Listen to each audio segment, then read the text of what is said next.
Hola, ¿qué tal, hermanos? ¿Cómo andan? Que Dios los bendiga. Bueno, acá estamos una vez más, ¿sí? Como cada semana, como cada día, compartiendo la palabra de Dios. Así que, bueno, esta vuelta vamos a seguir estando con el libro de Juan, ¿sí? La última vez vimos cómo Jesús era Dios, ¿no?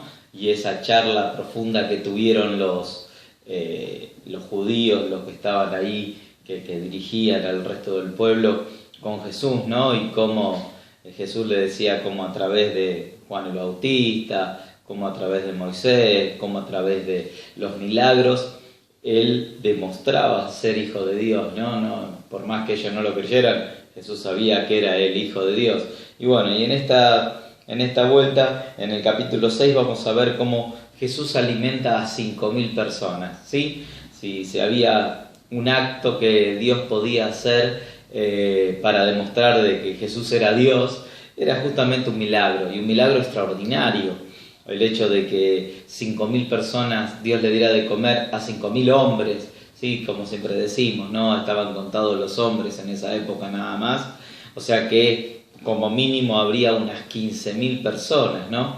Entonces, bueno, ver que Jesús se preocupaba por las personas, como siempre fue, ¿no? Él siempre se preocupó por ellos, aún en la comida, en la vestimenta, en lo que fuera, en la salud, en todas las cosas, así como en la salvación de nuestra alma, ¿no? O sea, Jesús siempre estuvo ahí, siempre pensando, aún en el mínimo detalle, que era lo que necesitábamos, ¿no? Y bueno, nos lleva el pasaje de Juan, capítulo 6, dice, pasadas estas cosas, ¿no? Que era justamente lo que veníamos hablando con respecto a los judíos y esta charla que él tuvo, monólogo, ¿no? Porque Jesús directamente los aniquiló con la palabra, ¿no? Le dio toda una explicación impresionante y extraordinaria de cómo Jesús, él era Dios, ¿no? Y eso se lo hacía poner locos a los judíos, ¿no?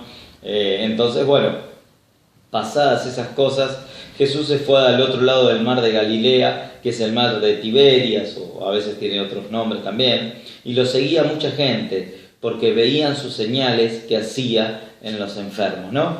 Acá hay algo que podríamos marcar y decir, ¿no? Que esta gente que lo seguía no eran verdaderos discípulos, ahí bien lo dejan claro, ¿no? Había mucha gente que lo seguía porque veían los milagros y cómo sanaban a los enfermos, ¿no? Eso es algo que debemos cambiar, ¿no? O algo que debemos ver en nosotros, ¿no? Que siempre decimos, siempre venimos por los panes y los peces, justamente por este pasaje bíblico, ¿no? Y la verdad es que uno debe y tiene que venir a Jesús por muchas otras cosas, ¿no? Principalmente porque es el Señor, es el Salvador, es el que nos dio nueva vida, el que cambió nuestro ser, el que nos dio una nueva esperanza, el que pasemos de esta tierra a un nuevo cielo y a una nueva morada que Él está preparando para nosotros, ¿no? Entonces, hay muchas cosas por las cuales uno debe buscar a Dios, no justamente si la primera tiene que ser los panes o tiene que ser el milagro. Sí, obviamente Jesús hace un milagro y nos transforma, nos cambia y lo empezamos a seguir, pero una vez que eso sucede, una vez que esa situación pasa, uno ya no sigue a Jesús por lo que le da, sino que cuando uno empieza a conocer, a tener una relación con ese Dios tan precioso que tenemos, se hace Jesús tan precioso que el Espíritu Santo nos ayuda a conocer a Él directamente. No necesitamos que Dios haga milagros, sabemos quién es Él, ¿no? Y ahí aparecen unas ciertas situaciones, ¿no? Ustedes imagínense que por lo menos 15.000 personas los estaban siguiendo y estaban viendo, ¿no? Los milagros y las situaciones que Jesús hacía, ¿no? Y el versículo 3 dice, y subió Jesús a un monte y se sentó allí con sus discípulos, ¿no? Yo imagino subiéndose a un monte ahí y viendo la cantidad de gente que estaba alrededor. Y estaba cerca la Pascua, la fiesta de los judíos, o sea que mucha gente estaba pasando por ahí. Y cuando alzó los ojos Jesús y vio que había venido a él una gran multitud, dice a Felipe: ¿de dónde compraremos pan para que coman estos? ¿No? O sea, vio la multitud, vio la gente. Es más, en otros pasajes, porque este relato se da en el resto de los evangelios, dice que estuvieron todo el día con Jesús y que bueno, que le dieran de comer, ¿no? Acá más específicamente le dice a Felipe, bueno, ¿de dónde compraremos pan para que coman estos? Algunos dicen que Felipe era de la zona, ¿no? Y que por conocer la zona, a ver con qué le salía a Felipe, ¿no? Era una persona que por ahí no hablaba mucho, pero sí era una persona muy trabajadora, por lo que cuentan los comentarios, ¿no? Y la verdad es que justo lo agarró a Felipe, estaba ahí, era un tipo por ahí muy calculador y le rompió la cabeza, porque por más cuentas que sacara, el pan era mucho pan el que necesitaba para 15 personas, ¿no? Entonces dice, ¿de dónde compraremos pan para que coman estos? Mas esto decía para probarle, ¿no? Quería probarlo, a ver qué decía Felipe, ¿sí? Porque él mismo sabía lo que había de hacer. O sea, Jesús sabía cómo iba a terminar la historia. Jesús era Dios, Jesús sabía cómo las cosas iban a suceder. Sin embargo, acá él lo que está haciendo es poniéndolo a prueba, como dice la palabra, a Felipe. Esta vuelta le tocó a Felipe, a veces le tocaba a Pedro, a veces le tocaba a otro. Bueno, esta vuelta le tocó a Felipe. A ver, decime, ¿cómo hacemos? A ver, tenemos 5.000 personas. ¿Vos qué harías? ¿Sí? Y lo mismo por ahí, y nos preguntaría, estaríamos con Jesús y, Señor, y nos preguntaba, hey Walter, ¿vos qué harías? Y vos, tal, y vos que estás ahí, ¿qué harías? ¿Cómo resolvés ese problema? ¿Cómo resolvés esa situación? ¿Cómo le das de comer a tanta gente? ¿No? Y miren lo que le respondió Felipe, versículo 7. Le respondió Felipe, 200 denarios de pan no le bastarán para que cada uno de ellos tome un poco. O sea, como diciendo, yo tengo 200 denarios, ¿no? Tengo tengo plata, sí, pero por más que compre todo esto en pan, no voy a poder yo darle de comer a estas 15.000 personas. Es más, algunos dicen que esos 200 denarios equivalía a 6 meses de trabajo, otros dicen que equivalía a 30 o a 40 días. A ver, no importa si eran 30, 40 o 6 meses. El asunto es que por más que tuviera plata y tuvieran esa plata de 6 meses, ¿dónde lo iban a ir a comprar? ¿A dónde iba? ¿Qué panadería tenía tanto pan? Sí, aún hoy, si juntás 5.000 personas y vas a una panadería, ¿qué panadería tuviera tanta cantidad de pan para darles de comer? Estamos hablando de pan solamente, ¿no? No había ningún supermercado, nada, no, en esa época no existía. Entonces respondió Felipe, con 200 denarios de pan no le bastarían para que cada uno de ellos tome un poco. Y le dice uno de sus discípulos, Andrés, hermano de Simón Pedro, un muchacho está aquí que tiene 5 panes de cebada y 2 pececillos, ¿sí? Pero algo más quería decir con respecto a Felipe. Yo creo que la prueba de Felipe pasaba porque Jesús le preguntó, ¿y cómo resolverías esto?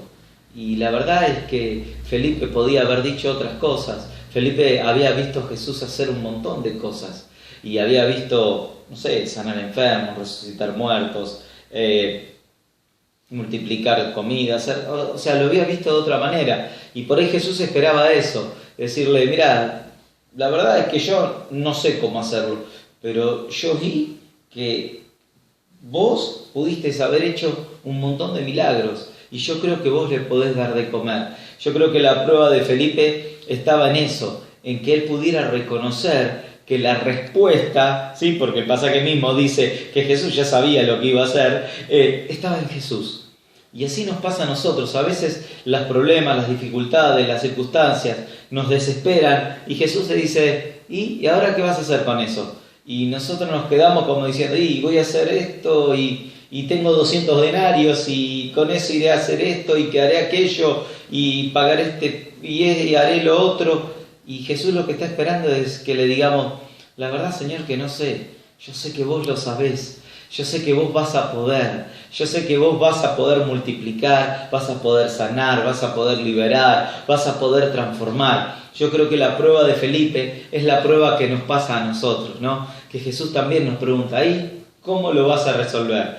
¿Cómo vas a resolver aquello? Y Jesús está esperando que nosotros le digamos, no sé, Señor, pero una cosa sé, que vos sí lo podés hacer, que vos sí podés transformar, que vos sí podés cambiar la situación, ¿no? Y creo que eso es lo que pasó. Y dice que Andrés, ¿sí?, hermano de Simón Pedro, encontró un muchacho que tenía 5 panes de cebada y 2 pececillos, ¿sí? O sea, que ni siquiera eran peces, eran 2 pececitos chiquititos y panes de cebada, que dicen que el Talmud, dice que en una parte el pan de cebada, dice que en un relato de esos, dice como que se lo den a los caballos y a los burros. O sea, el pan de cebada era algo que valía 1/3 de lo que valía el de trigo. O sea, no valía casi nada. O sea, era un pan muy, muy sencillo, muy común. No era un pan elaborado, no, era un pan común. Era algo que, como decíamos recién, se lo daban a los burros o a los caballos, como diciéndole, dáselos a cualquiera porque ese pan no. Y a su vez, 2 pececillos, ¿no? Y algo que nos llama la atención, ¿no? Ese pan fue machacado, ¿no? Si uno tiene una planta de trigo o de cebada, esa planta se multiplica, porque la semilla por sí sola tiene en sí eso de multiplicarse. Dios le puso adentro la multiplicación, por decirlo de alguna manera, ¿no? En la semilla está, en el ADN está el multiplicarse. Pero una vez que está muerta y está hecho pan, no se puede multiplicar. Lo mismo pasa con los peces. Los peces, una vez que están muertos, no se pueden multiplicar, ¿no? Qué grande el Señor, porque usando ese trigo muerto, ese trigo machacado y esos pececitos muertos, Dios los multiplicó. Ahí vemos cómo Dios tiene poder y cómo Jesús tiene poder, para decirlo mejor, sobre la muerte y sobre la vida. Por eso era Dios. Por eso esto refleja lo que veníamos hablando anteriormente, en el video anterior, de que Jesús era Dios, Dios de lo que está muerto, de lo que no se puede multiplicar, de lo que no tiene vida, Dios le da vida. Porque después vamos a ver cómo Dios termina transformando estos 5 panes y estos 2 pececillos, ¿no? Que no eran nada, que vino un chico ahí y le dijo, lo vio Andrés seguramente ahí, el discípulo, y le dijo, mirá, acá encontré 5 panes y 2 peces. No sé qué podemos hacer, pero por lo menos hay 5 panes y 2 peces. El asunto es, ¿no? Como creo que es un dicho, ¿no? Que dice, no es cuánto lo que uno tenga, sino en las manos de quién está, ¿no? Y la verdad es que por ahí nosotros no tenemos mucho. Y por ahí tenemos 2 moneditas, o por ahí tenemos 2 pececitos, o tenemos 5 panes. Pero cuando vos lo pones en las manos de Dios, cuando vos lo pones en las manos de quien verdaderamente vos lo tenés que poner, ese pan y esos peces se multiplican y se transforman y realmente Dios hace un milagro extraordinario en cuanto a esto que estaba muerto. Sin embargo, en las manos de Dios, todo lo que vos pongas, Dios lo multiplica, Dios lo transforma, Dios hace cosas maravillosas y cosas grandes. Versículo 10. Entonces Jesús dijo, haced recostar a la gente, ¿sí? Y había mucha hierba en aquel lugar, ¿sí? Y se recostaron en número como de unos 5.000 varones. Esto es lo que le decía, que era como 15.000 personas, ¿no? Pero ¿qué hizo Jesús? ¿Estaba preocupado? Jesús estaba angustiado. Jesús no sabía cómo resolver las cosas. Jesús no sabía cómo iba a hacer esto o iba a hacer aquello. No, todo lo contrario. Jesús, ¿qué le dijo? Vayan y que se recuesten sobre la hierba, ¿sí? El Salmo 23 dice, ¿no? Nos habla, ¿no? De los pastos verdes, de todo esto que Dios quiere hacer, ¿no? Que nos lleva a delicados pastos, ¿no? Y es esto, es lo que está haciendo Jesús, es decir, tranquilos, estoy yo, tranquilos, yo lo voy a hacer, tranquilos. Ustedes saben qué, ustedes van a ser parte de esto, pero saben, hagan recostar a la gente, que la gente se siente en la hierba, que la gente no tenía ni idea de lo que iba a pasar, la gente no sabía de dónde tal vez iba a venir la comida, la gente no tenía ni idea de qué es lo que iba a hacer Jesús, pero los discípulos le dijeron, vayan, siéntense. En otros evangelios dicen que se sienten de 50 en 50, de 100 en 100, no importa. El asunto es que Jesús se mostró con una paz y con una autoridad que solo Él puede tener. Por eso a veces cuando nos desesperamos, cuando nos preocupamos, cuando nos angustiamos, cuando tenemos situaciones difíciles que resolver, cuando tenemos responsabilidades fuertes y cosas que tenemos que llevar adelante, acá Jesús te dice, sentate en pastos verdes porque yo voy a hacer algo que nunca has visto. Yo voy a resolver eso como de una manera, pero Jesús, vos no sabés cómo estoy, lo que necesito y lo que... Tranquilos, siéntense, descansen, tengan paz, porque yo lo voy a hacer. Entonces le dijo Jesús, haced recostar a la gente. Y había mucha hierba en aquel lugar, y se recostaron, en número eran como unos 5.000 varones. Y tomó Jesús aquellos panes, y habiendo dado gracias, él repartió a los discípulos, y los discípulos a los que estaban recostados, asimismo los peces, cuanto querían. ¿Sí? O sea, ¿qué hizo Jesús? Los multiplicó, pero antes de eso digo gracias. Le dijo, te doy gracias, Señor, por lo que vas a hacer. Y a medida que Jesús iba partiendo el pan, iba partiendo, iba separando los peces, empezaron a multiplicarse y a multiplicarse y a multiplicarse y a multiplicarse de una manera extraordinaria, ¿no? Como siempre decimos, Dios no resta, no divide, no suma, Dios multiplica. Y esto fue lo que les pasó, ¿no? Jesús dio gracias y levantó las manos y dio gracias y partió el pan. Y cuando él partió ese pan, todos empezaron a ver ese gran milagro. Y cuando fueron saciados, o sea que no es que Dios le dio, bueno, toma un poquito de pan, un poquito de pescado, coman, es lo que hay, es lo que conseguimos, es lo que pude. No. Dios cuando hizo un milagro, Jesús cuando hizo un milagro, es para saciarnos, es para saciar a esa gente. Cuando Dios hace un milagro en serio. Y cuando Dios hace un milagro en serio, no te da lo justo, te da de más. En todas las cosas, te da en sobremanera. Y esto fue lo que pasó con estas personas. Cuando fueron saciados, o sea que comieron hasta reventar. ¿Vieron cuando está en la fiesta y uno come y se tiene que desabrochar el botón del pantalón porque ya está, y uno se tira para atrás en la silla porque está, que ya no da más, que no le entra un bocado más? Bueno, la gente creo que esta nunca había comido lo que había comido, porque comieron hasta saciarse. Dios siempre sacia, Dios siempre da hasta que nos saciemos, siempre nos da hasta lo máximo. ¿Y qué pasó después? Dijo a sus discípulos, recoged los pedazos que han quedado para que no se pierda nada. Lo que no significa que Dios te dé para saciar, para que se derroche, para que se pierda. No. Jesús hizo recoger lo que sobraba. Los pedacitos que quedaban los dejó ahí para los animalitos, para las aves, para lo que queda. Pero lo que estaba bueno, lo que estaba entero, los peces que habían quedado, empezaron a recogerlos y empezaron a ponerlos en canastas, por lo que vamos a ver. ¿Sí? Y recogieron pues y llenaron 12 canastas de pedazos, ¿sí? De los 5 panes de cebada que sobraron y los que habían comido. Impresionante el milagro. Jesús tranquilo, Jesús en paz. ¿No? Había un comentario que decía que cuando uno está llegando tarde, siempre está apurado, porque está llegando tarde. Entonces, como está llegando tarde, siempre está apurado. Pero el que sabe que llega a tiempo, siempre está tranquilo. Y Jesús está tranquilo. Jesús no llegó apurado, Jesús no llegó corriendo, Jesús no llegó, no. Él sabía lo que iba a hacer. Entonces recogieron pues y llenaron 12 canastas de pedazos de los panes que habían quedado de cebada y se oraron de lo que había comido.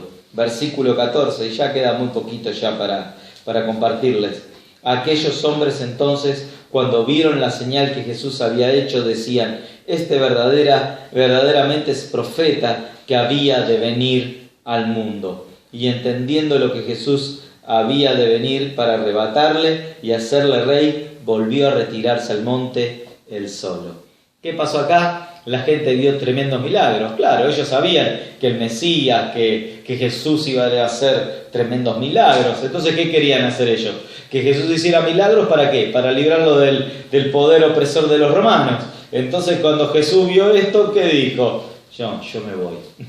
Yo no estoy para esto. Yo vine a traer un reino que es mucho más grande, ¿no? Como siempre hablamos, el reino de los cielos es mucho mayor que un reino terrenal. No, Jesús no había venido para hacer milagros y para hacer estas cosas para que librarlos de la esclavitud de los romanos. Él venía a librarlos y a liberarnos de la esclavitud del pecado, de algo mucho mayor, de algo mucho más grande, de algo mucho más poderoso. Jesús nos venía a hacer salvos, nos venía a reunir otra vez con el Dios Padre, nos venía a entrar en comunión con nuestro Dios, no venía solamente. Y esta gente que dijo, bueno, es el momento, Jesús está haciendo estas cosas, bueno, aprovechemos y que Jesús nos libere de los romanos. No. Entonces, entendiendo Jesús, sí, Jesús ya los conocía, sí, ya sabía que venían por los panes, por los peces, sabían que iban a venir por estas cosas. Habían de venir para arrebatarle y hacerle rey. O sea, lo iban a agarrar y en el medio del tumulto levantarlo como rey, o del lugar donde estaban, o ir a un lugar mayor y hacerlo rey, ¿sí? Volvió entonces a retirarse al monte él solo. Entonces, cuando vio Jesús que la cosa ya se estaba complicando y que todavía no era el tiempo de que, porque creo que faltaba un año para que fuera crucificado, porque estamos hablando que estaban cerca de la Pascua, pero no era esa Pascua, era la próxima en la que Jesús iba a morir y resucitar. ¿Qué hizo? Se fue a solas con el Padre. Lo más importante para Jesús era estar con el Padre, era tener comunión con Él. A Jesús no le importaba todo el resto, o sea, sí, obvio, darle de comer a la gente, hacer milagros, pero ellos no venían por lo que Jesús tenía para darles en lo espiritual, la vida eterna, las palabras de vida. Ellos venían solamente porque tenían hambre, es más, querían ser libres de un estado así opresor, de un estado que los tenía en cautiverio. Sin embargo, para Dios y para Jesús en este caso, lo más importante era estar solo con Él, ¿no? Y a veces nosotros perdemos de vista qué es lo importante, los panes y los peces que buscamos de Jesús o es tener comunión con Él, ¿no? Yo creo que es la pregunta que tiene que quedarnos y es la pregunta que nos tiene que hacer reflexionar en este día, ¿no?